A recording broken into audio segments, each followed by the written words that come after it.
I'm going to teach you how you can use EFT tapping to help let go of stressful emotions that you might be experiencing. And in this video, I'm assuming that you already have a basic understanding of the tapping points.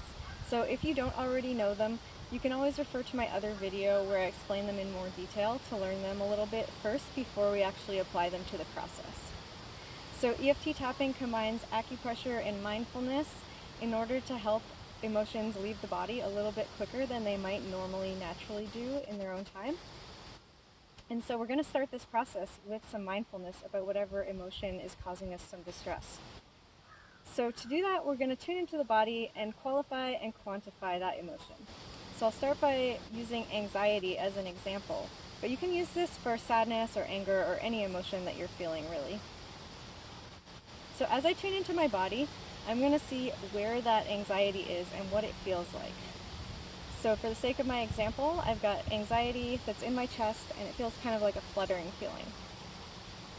I'm also going to quantify the feeling so that I can tell how it changed after I'm done tapping.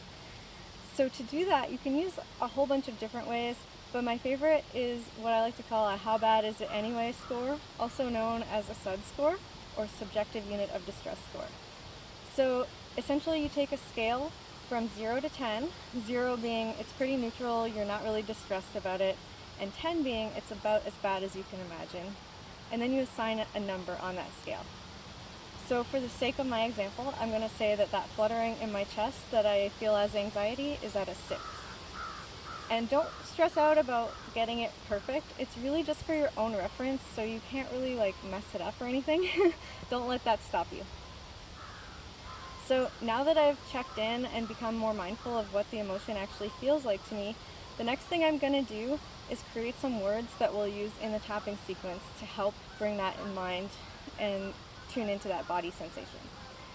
So we'll create what we call a reminder phrase and a setup statement. The reminder phrase is basically anything that reminds you of that sensation that you're having. So for my example, I could use this anxiety. I could also use this fluttering in my chest. Really, it's kind of up to you, whatever's going to get you to tune into that feeling the best. And then we're going to use that reminder phrase to create a setup statement as well. And the setup statement is essentially taking that reminder phrase and saying, even though I've got this going on, things are okay anyways, it's all good. So the most common one to use is, even though I have this anxiety, I love and accept myself. And of course you would substitute in whatever emotion you're working on. Sometimes it can be kind of hard to say I love and accept myself and have it feel true. So there's a few different ways you can address that, but really the most simple one is just add on even if I don't at the end. So what that would look like in this example would be that our setup statement would say, even though I have this anxiety, I love and accept myself even if I don't. So a little bit silly, but it does tend to work.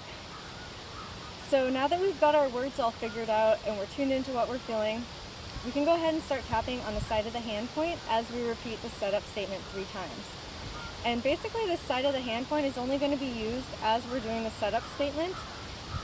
The whole point of this point is just to address any reversals that we might have, which means any reasons why our body might want to hang on to those feelings even if they're not really serving us or doing us a lot of good. So we're just going to use it at the start of the tapping. We don't need to roll through it every time we go through all the points. So let's get started. I'll show you what that will look like. Even though I have this anxiety, I love and accept myself. Even though I have this anxiety, I love and accept myself. Even though I have this anxiety, I love and accept myself. Alright, now we'll use just the reminder phrase and tap through the rest of the points, usually about 2 or 3 times to start with. This anxiety. This anxiety. This anxiety. This anxiety. This anxiety. This anxiety. This anxiety. This anxiety. This anxiety. This anxiety. This anxiety. This anxiety. This anxiety. This anxiety. This anxiety. This anxiety. Alright, now after tapping through 2 or 3 times on each point, we can go ahead and check in again. So I like to take a nice deep breath and kind of really become more mindful of what I'm feeling again.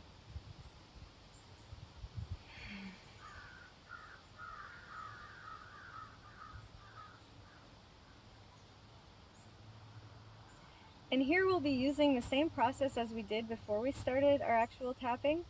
And it's important to note whether you're feeling the exact same sensation as before or whether it shifted to some other sensation. Because if it has shifted to something else, then that means your original sensation has actually gone down to a 0.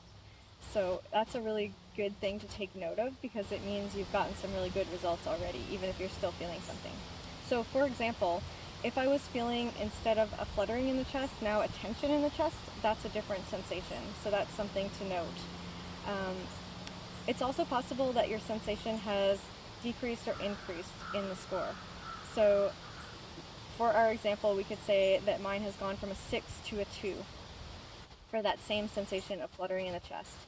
Now, if it's the exact same sensation and I still feel 2, I want to get it down to a 0 ideally.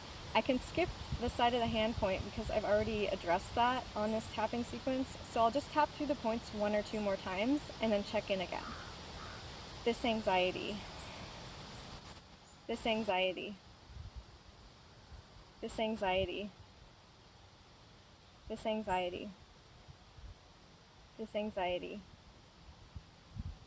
this anxiety, this anxiety, this anxiety.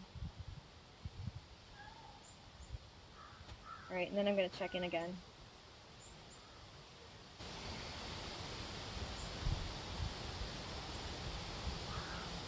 So now for the sake of our example, I'm at a 0 for that anxiety. So that's great. That means I've totally shifted out of that, and that kind of frees up a lot of my energy to do something else besides feeling anxious. So another possibility that can sometimes happen, more so if you're focusing on an event that happened in the past versus something present moment, is that as you start tapping, you actually get more tuned into that sensation and the score can increase sometimes. Generally, what will help with that is just keep tapping on it a few more rounds. It might take a little bit longer, but typically it'll go up and then it'll go down again. So it'll all end up at a 0 eventually, typically. Of course, you might have seen some of my videos and noticed that I use some other techniques as well. So I'll use a lot of different phrases instead of always the same reminder phrase. And those are kind of more advanced techniques to address different aspects of a more complicated issue all in one sequence. There's lots of other techniques too. I've got some other technique videos on things like the 9 gamut or floor to ceiling eye roll, things like that. So what I recommend is get really familiar with the basic process first, and then you can start to be creative and experiment and incorporate more advanced techniques into your tapping. It's really forgiving. You can't really screw it up or anything. So it's kind of nice in that way. It gives you a lot of self-expression and creativity to play with there. And then, you know, as you saw, this takes literally just a couple minutes to make a pretty big difference in the way you're feeling. So that's really empowering. If you have any questions that come up, please feel free to type them in the comments too, because I love helping people learn about tapping.